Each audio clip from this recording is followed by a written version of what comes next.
दोस्तों, इस धरती पर सभी को यही लगता है कि मेरे जीवन में जो दुख है ऐसा किसी और के जीवन में नहीं है। आज की यह कहानी आपको बताएगी कि इस दुनिया के सबसे सुखी व्यक्ति आप ही हैं। सही कहा है किसी ने, जिसके जीवन में संतोष नहीं वह जिंदगी में कभी भी खुश नहीं रह सकता। उसको बेचैनी रहती है, उसको कितना भी दे दो उसका मन कभी भी खुश नहीं हो सकता। नमस्ते दोस्तों, ट्रू कॉमन ज्ञान यूट्यूब चैनल में आपका तहे दिल से स्वागत है। आज का वीडियो बहुत की ज्ञानवर्धक होने वाली है, कृपया वीडियो में अंत तक जरूर बने रहे। तो चलिए बिना टाइम वेस्ट किए कहानी को शुरू करते हैं। दोस्तों, एक समय की बात है, एक गांव में एक लड़की रहती थी। वह लड़की सुंदर नहीं थी और उसका कोई भी नहीं था। वह अकेले ही रहा करती थी। वह खुद ही मेहनत करती और अपने लिए 2 वक्त की रोटी का प्रबंध किया करती। यूं तो उसे 2 वक्त की रोटी मिल ही जाया करती थी, लेकिन फिर भी वह अपने आप से खुश नहीं थी। उसे दुनिया में सभी लोग सुखी नजर आते थे, सभी लोग खुशहाल नजर आते थे। दूसरों का जीवन देखकर वह खुद को कोसा करती, खुद को तरह तरह की बातें कहती। वह कहती थी, हे ईश्वर, आपने सभी को खुशहाल बनाया है, सभी को सुख दिया है, सभी को सुंदर बनाया है, तो मुझे क्यों नहीं? आखिर मैंने किया क्या था?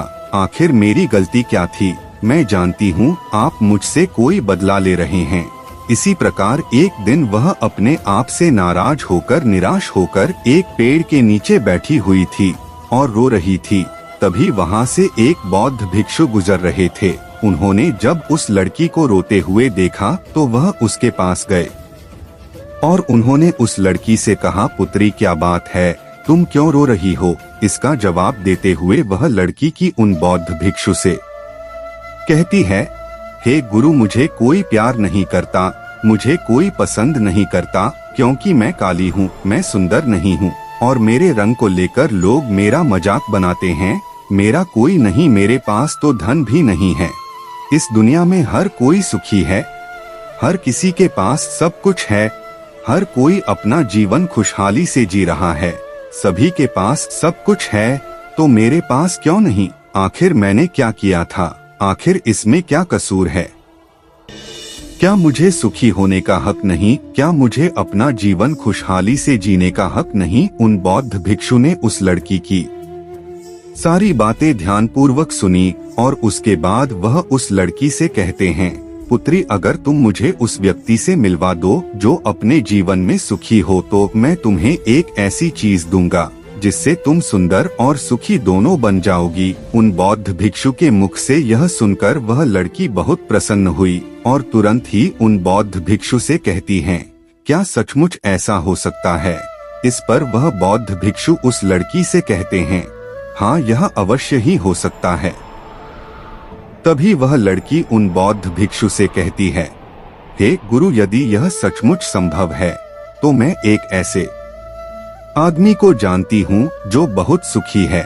मैं उसे अभी लेकर आती हूँ, आप मेरा यहीं पर इंतजार करना। इस पर वह बौद्ध भिक्षु उस लड़की से कहते हैं, जब तक तुम वापस नहीं लौटोगी मैं तुम्हारा यहीं पर इंतजार करूँगा। इतना कहकर वह लड़की वहाँ से भागी भागी अपने मालिक के पास पहुँची, जो कि एक किसान था। उसने किसान से कहा, मालिक, आप मेरे साथ चलिए, मुझे एक बौद्ध भिक्षु मिले हैं जिन्हें मैं आपसे मिलवा चाहती हूँ। उन्होंने कहा है कि अगर मैं एक ऐसे सुखी व्यक्ति को उनके पास ले जाऊंगी तो वह मुझे सुंदर और सुखी दोनों बना देंगे। उस लड़की की आवाज सुनकर वह किसान दुखी होकर उस लड़की से कहता है, मैं तुम्हें कहाँ से सुखी लगता हूँ? इस पर वह लड़की उस किसान से कहती है, मालिक, आपके पास तो सब कुछ है, आपके पास तो घर है, अच्छा खाने के लिए है, रहने के लिए अच्छा मकान है, आपका अपना परिवार है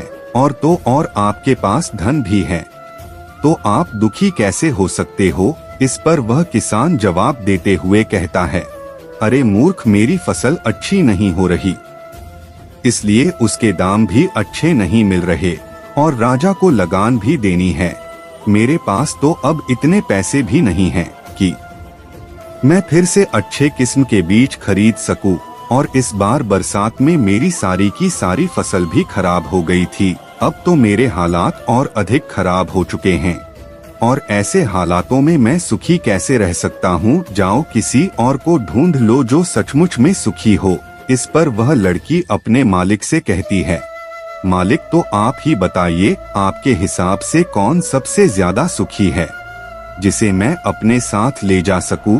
इस पर वह किसान कुछ देर से विचार कर उस लड़की से कहता है, मुझे लगता है कि व्यापारी बहुत सुखी है। उन्हें ना तो फसल उगाने की चिंता है और ना ही फसलों की देखरेख करने की। उन्हें तो बस फसल खरीदनी होती है और वह उसे कहीं से भी खरीद सकते हैं। और वे अन्य चीजों का भी व्यापार करते हैं जिनका मौसम से कोई लेना देना नहीं होता और वे लोग हमसे कहीं ज्यादा अधिक धन भी कमाते हैं। लोग उनका आदर्श सम्मान भी करते हैं। मुझे तो लगता है कि वही सबसे सुखी है। तुम उन्हीं के पास जाओ। वह लड़की अपने मालिक की बात सुनकर वहां से भागी भागी एक व्यापारी के पास जा पहुंची और उस व्यापारी से कहती है, मालिक आप मेरे साथ चलिए, मुझे एक भिक्षु मिले हैं जिन्हें मैं आपसे मिलवाना चाहती हूँ। उन्होंने कहा है कि किसी ऐसे सुखी व्यक्ति को ले आओ जो सचमुच सुखी हो और उसके बाद वह मुझे एक ऐसी चीज देंगे जिससे मैं सुंदर और सुखी दोनों हो जाऊंगी। उस लड़की की बात सुनकर वह व्यापारी दुख भरे शब्दों में उस लड़की से कहता है, अरे हमारे जीवन में कहाँ सुख है, चारों ओर से तो हमें दुख ने ही घेर रखा है। चोर लुटेरे हमें सबका ध्यान रखना पड़ता है। व्यापार में अब भी बहुत घाटा भी चल रहा है और तो और राजा हमसे अतिरिक्त कर्ज भी वसूल रहे हैं जिससे व्यापार करने में बहुत दिक्कत आने लगी है। हमें सुरक्षा भी नहीं मिल पा रही। जीवन पर हमेशा कोई ना कोई संकट मंडराता ही रहता है। मुझे तो ऐसा लगता है कि मुझसे दुखी इस दुनिया में और कोई नहीं। इस पर वह लड़की उस व्यापारी से कहती है, परंतु मालिक आपके पास तो इतना धन है, आपके पास इतनी जमीन जायदाद है, आपके पास इतना अन्न है, रहने के लिए इतना बड़ा मकान और खाने पीने के लिए हर प्रकार की सुविधाएं हैं। इसके बाद भी आप दुखी हैं। यह बहुत अजीब सी बात है। मुझे तो लगता था कि आप बहुत सुखी होंगे। खैर कोई बात नहीं, कृपया करके मुझे कोई ऐसा व्यक्ति बताइए जो आपके हिसाब से बहुत सुखी हो, जिससे मैं उन बौद्ध भिक्षु के पास ले जा सकूं। इस पर वह व्यापारी कुछ देर सोच विचार कर उस लड़की से कहता है, मुझे लगता है कि राज्य के अधिकारी बहुत सुखी हैं। वह सीधा राजा से संबंध रखते हैं, उनके पास अधिकार है और वह धनवान भी है। वह चोर लुटेरे और डकैत से भी नहीं डरते और वही लोग हमसे धन भी वसूलते हैं और हमें उनके सामने उनके आदर में झुकना ही पड़ता है और सभी लोग उनका बहुत मान सम्मान भी करते हैं। मुझे नहीं लगता कि उनके जीवन में कोई भी दुख होगा और मुझे लगता है कि वही सबसे सुखी है। काश मैं भी राजा का एक अधिकारी होता तो मैं भी अपना जीवन आराम से बिता रहा होता। इस पर वह लड़की उस व्यापारी से कहती है, मालिक क्या आप किसी अधिकारी को जानते हैं? क्या आप मुझे उनसे मिलवा सकते हैं? मैं उन्हें अपने साथ ले जाऊंगी। अगर वह सबसे सुखी हुए तो इसके बाद मुझे वह बौद्ध भिक्षु कुछ ऐसी चीज मुझे देंगे जिससे मैं भी सुंदर और सुखी हो जाऊंगी। बताइए ना, आप मुझे किसी अधिकारी से मिलवा सकते हैं? मैं आपकी बहुत आभारी रहूंगी। व्यापारी को उस लड़की पर दया आ गई।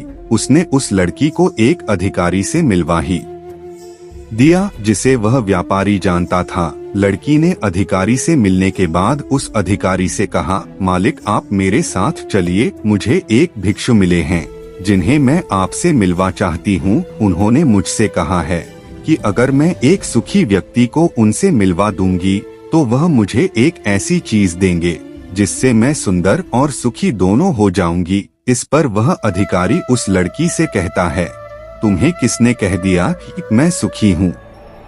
अरे मेरे जैसा दुखी व्यक्ति तो इस दुनिया में और कोई नहीं होगा। तुम्हें नहीं पता लेकिन हम पर कितना दबाव होता है, हमारे ऊपर कितनी जिम्मेदारियां होती हैं। हमें हर एक आदेश को पूरा करना होता है और वह आदेश भी इतनी आसानी से पूरे नहीं होते। उनके लिए हमें कितनी मुश्किलें उठानी पड़ती हैं, कितनी दिक्कतों का सामना करना पड़ता है।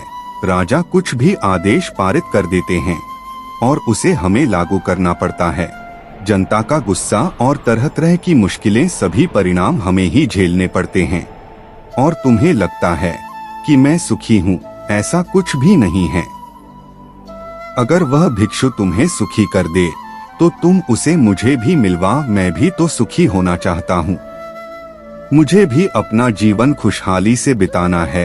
भला अधिकारी बनकर मुझे क्या मिला, रोज रोज की तरह की तनाव। इस पर वह लड़की आश्चर्य से उस अधिकारी से कहती है, मालिक, जहाँ तक मैं सोचती थी कि आप सबसे सुखी हैं, लेकिन आप भी सुखी नहीं लग रहे। परंतु आपको क्या लगता है, इस दुनिया में कोई ऐसा व्यक्ति है जो सबसे सुखी होगा? क्या आप मुझे बता सकते हैं? मैं आपकी बहुत बहुत आभारी रहूंगी। उस लड़की की सारी बातें सुनने के बाद उस अधिकारी को उस लड़की पर दया आ गई। उस अधिकारी ने उस लड़की से कहा, देखो, मुझे तो ऐसा लगता है कि इस पूरे राज्य में केवल एकमात्र व्यक्ति ही सुखी है, और वह है इस राज्य का राजा। मुझे तो केवल वही सुखी लगते हैं।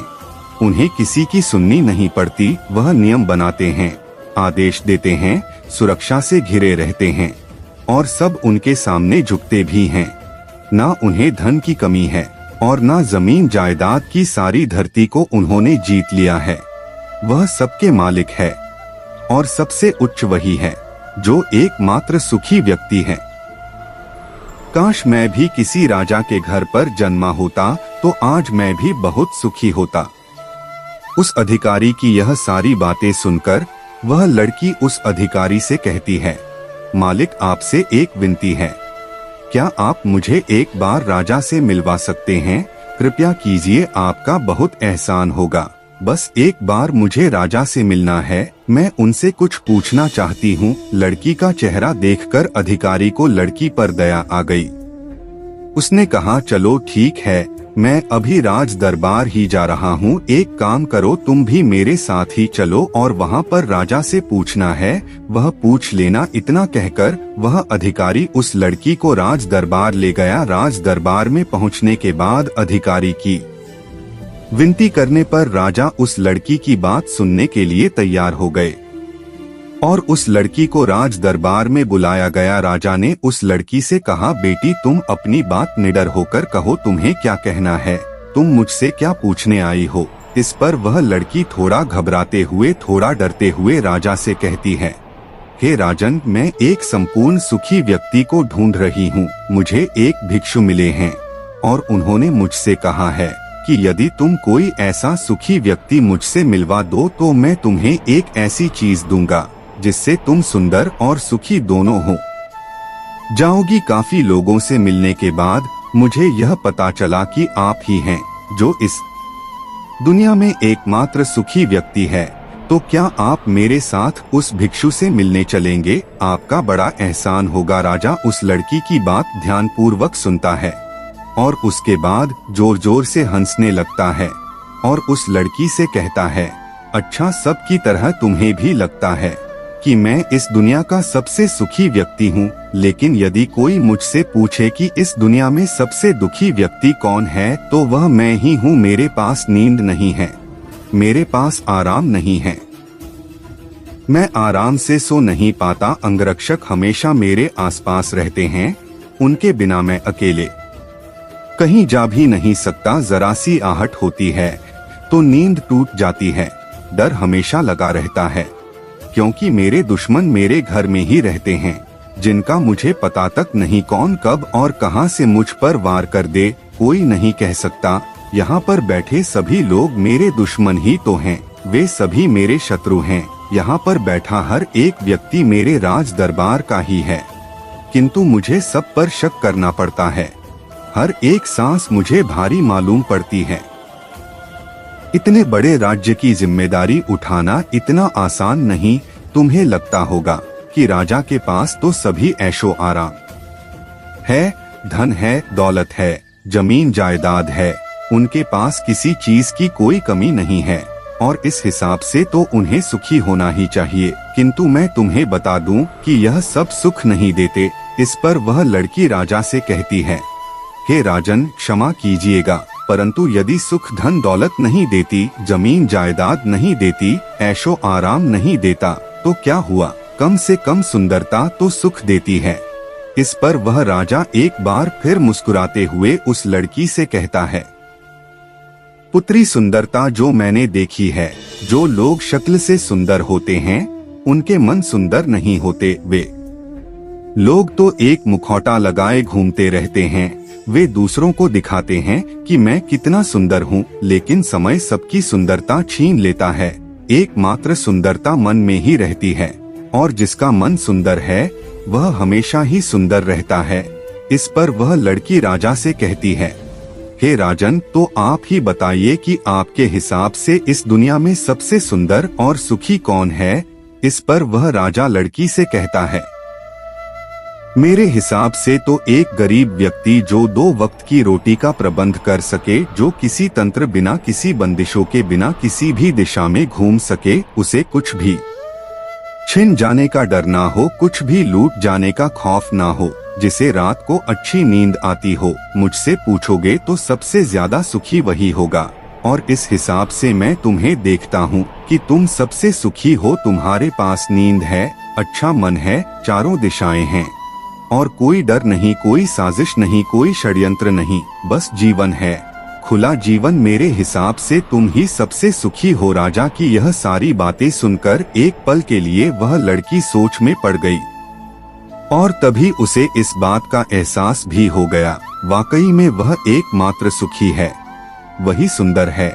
और अब वह जो थी, जैसी भी थी, उसे खुद के होने पर गर्व होने लगा। पूरे दिन यहाँ वहाँ भटकते हुए आखिरकार थक हार कर संपूर्ण सुख लिए वह चेहरे पर मुस्कान लाई। प्रकृति से बातें करते हुए वह उन बौद्ध भिक्षु के पास वापस लौटी, और उसने उन बौद्ध भिक्षु से कहा, हे गुरुवर, मैं यहाँ से गई थी तो मुझे लग रहा था कि मैं ही सबसे दुखी हूँ और मैं ही सबसे बदसूरत हूँ, लेकिन यहाँ से जाने के बाद जैसे जैसे मैं लोगों से मिलती गई, मुझे यह एहसास होने लगा कि इस दुनिया में सबसे सुखी व्यक्ति तो मैं ही हूँ। हाँ, यह बात और है, मैं किसी सुखी व्यक्ति को आपके पास ला ना सकी, क्योंकि मुझे लगता था कि मुझे छोड़कर सब सुखी है, लेकिन बात तो कुछ उल्टी ही हो गई। यहाँ तो मुझे छोड़कर सभी दुखी हैं, सभी को किसी ना किसी चीज का डर है, कुछ ना कुछ खो जाने का डर है, कुछ ना पाने का डर, खुलकर ना जी पाने का डर।